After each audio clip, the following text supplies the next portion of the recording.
Metrópole de volta para falar sobre o documentário de um personagem importante para a arte brasileira, Gianfrancesco Guarnieri. Documentário dirigido pelo neto dele, o Francisco, que é nosso convidado aqui de estúdio. Tudo bem, Francisco? Tudo bom.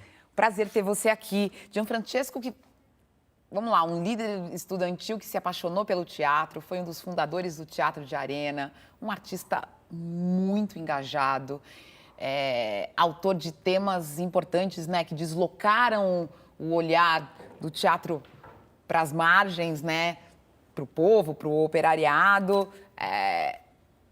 Um ator premiado, importante, de sucesso. Mas o seu filme não é exatamente só sobre esta trajetória, né? Não é contar isso, não é contar só a vida dele, é um outro olhar. Por que é que você quis fazer o documentário sobre seu avô? Então, ao pensar em fazer o documentário, eu sempre pensei isso, de que para mim não fazia sentido fazer uma biografia dele, simplesmente. Eu acho que uma biografia sobre ele é algo muito interessante e Claro. acho que ainda pode ser feita uma biografia que seja mais uma biografia que conte cronologicamente a história dele e da geração dele, profissionalmente e tal. Mas eu sempre pensei, e me deu vontade de fazer esse filme, o filme que só eu poderia fazer sobre ele. O filme que partisse de mim. E acho que isso veio uma vontade, talvez não tão racional, mas uma vontade desde a infância, que era de uma certa distância que eu tinha dele no convívio, até por a gente morar em cidades diferentes a vida inteira. A gente só morou na mesma cidade durante, sei lá, um ano, durante a vida toda. E ao mesmo tempo que ele era o avô Orlando do Mundo da Lua, do Lucas Silva, que tinha exatamente a mesma idade que eu. Então eu vivia um pouco esses dois lados. Um avô tão perfeito, e para mim era um avô que eu não tinha tanto acesso. Claro. E você colocou no documentário as entrevistas, além do material de arquivo, que você pesquisou bastante aí, né? Por muitas TVs, né? Eu imagino. Sim, a pesquisa é gigante. Inclusive, eu acho uma coisa muito legal, porque eu acho que o arquivo de tudo que tinha do Guarnieri, ou quase tudo, não tinha sido ainda... Não estava junto, como de outras figuras estava, que até foram muito importantes, do Roberto Santos, do Leon Richman, arquivos que a gente pôde acessar para ver o que tinha do Guarnieri também. Claro, Então a gente passou por tudo que é TV, arquivos públicos, de todo tipo, até de arquivos de controle da ditadura sobre ele, quando ele saía do país, quando não saía, coisas que nem, eventualmente, não entraram no filme. Mas você foi a fundo e foi buscar tudo isso. Mas tem duas entrevistas, né? Com seu pai e com seu tio. E você quis fazer esse embate, né? Exatamente. Eu vi que eu devia fazer o filme, eu concluí que eu devia fazer esse filme no momento em que eu vi que não era só uma história minha. Na hora que eu achei assim, não, essa história não é só uma resolução de problemas familiares meus. Que eu comecei a ver de que o que eu comecei a admirar mais no meu avô, principalmente na adolescência, quando eu comecei a conhecer a obra dele, que era o engajamento, era a postura, era isso em primeiro lugar, e era uma questão da geração dele. Eu acho que ele é uma figura... um pilar da geração, mas ele não é uma exceção, era uma geração que estava muito preocupada com isso. E eu fui vendo em conversa, em proximidades com meu pai e com meu tio, que eles como atores, isso tinha ficado um pouco guardado. E talvez não por falta de vontade, eles tinham essa vontade no começo de carreira, mas foi como a coisa andou. E eu vi que a gente estava falando de uma questão que envolvia gerações, uma geração que tinha se formado ali como artista antes do golpe civil-militar de 64, e uma geração que se formou durante a ditadura. Tá bom, então vamos ver um pouco o seu avô falando sobre o que era participar do Teatro de Arena, o que era estar no Teatro de Arena e o que ele sentia para a gente prosseguir esse assunto. Eu acho que com o Teatro de Arena iniciou-se uma fase do que nós ainda podemos chamar do novo Teatro Nacional. Um teatro que quis pesquisar e realmente conseguiu atingir, que eu acho, as raízes para uma nova dramaturgia. E essas raízes são o povo, as necessidades desse povo. O Teatro de Arena opôs-se a um teatro importado.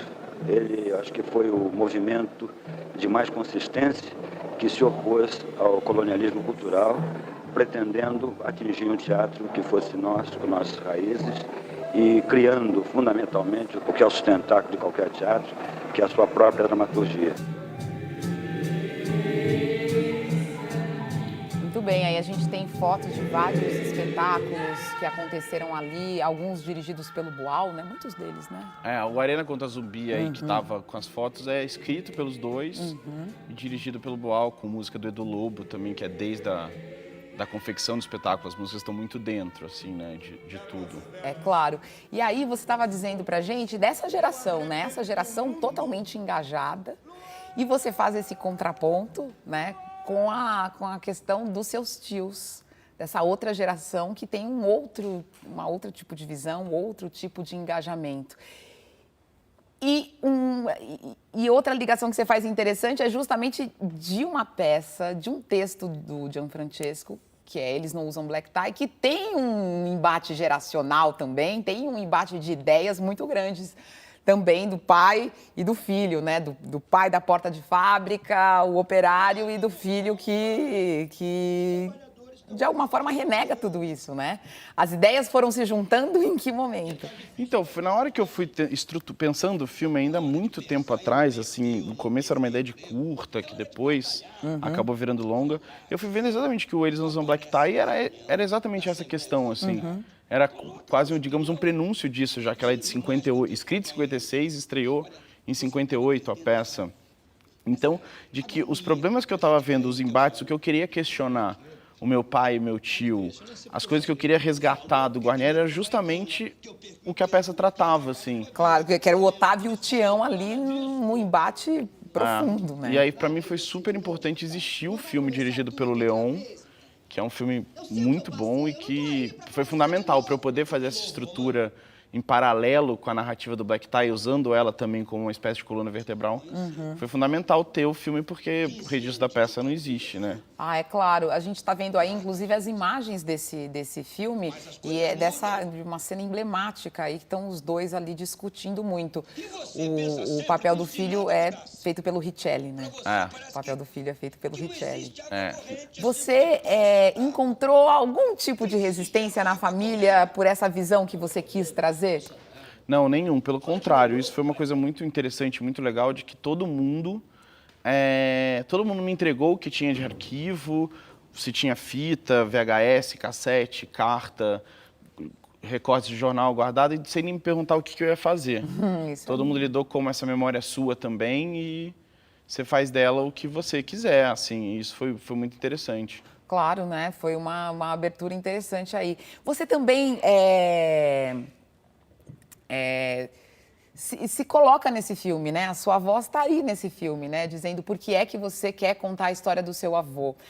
E aí mostra pra gente o cara que a gente conhece, esse ator que todo mundo admira, esse autor que todo mundo admira, e o outro lado dele, que era uma pessoa distante da família.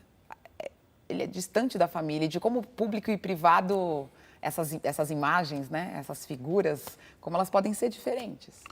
Exatamente. Eu acho que teve isso. Ele tinha essa distância. Ele separou da minha avó ainda muito...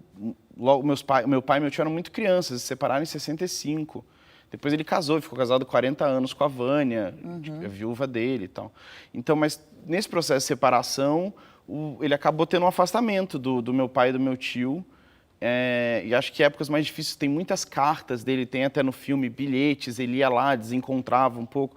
Eu acho que também tinha tudo isso, um pouco da época e também das posições sociais. Eu acho que isso é uma coisa importante que para mim o filme tangencia e passa, que é o papel do homem na paternidade, desse compromisso, de estar lá diariamente, de assumir. Eu acho que também são coisas que são importantes até por eu fazer esse contraponto, que é um pouco da relação do meu avô com meu pai e com meu tio, e depois do meu pai comigo e com a família, que preferiu privilegiar a família. Eu não sei, eu não senti um rancor. Tô errada? Não, acho que não, de jeito nenhum. Acho que não tem rancor. Eu acho que, por isso que eu acho que o filme, eu tento fazer muito esse viés emocional político, que é passando todo esse viés político do artista, mas junto com a emoção que eu acho que existem mágoas, existem coisas que ficaram abertas, vontades que não se realizaram, mas eu acho que não rancor. Acho que até por isso deu para fazer o filme, meu pai, meu tio e todo mundo se abriu muito ao filme. Porque não tem rancor, eu acho que podem ter mágoas, podem ter coisas que não foram do jeito que todo mundo queria, para todos os lados. Muito bem. A gente vai conseguir ver esse filme quando? Então, ele acabou de estrear na Mostra de Tiradentes, né? Aham. Foi a primeira exibição, ele ficou pronto uma semana antes da exibição, assim. Isso foi muito legal.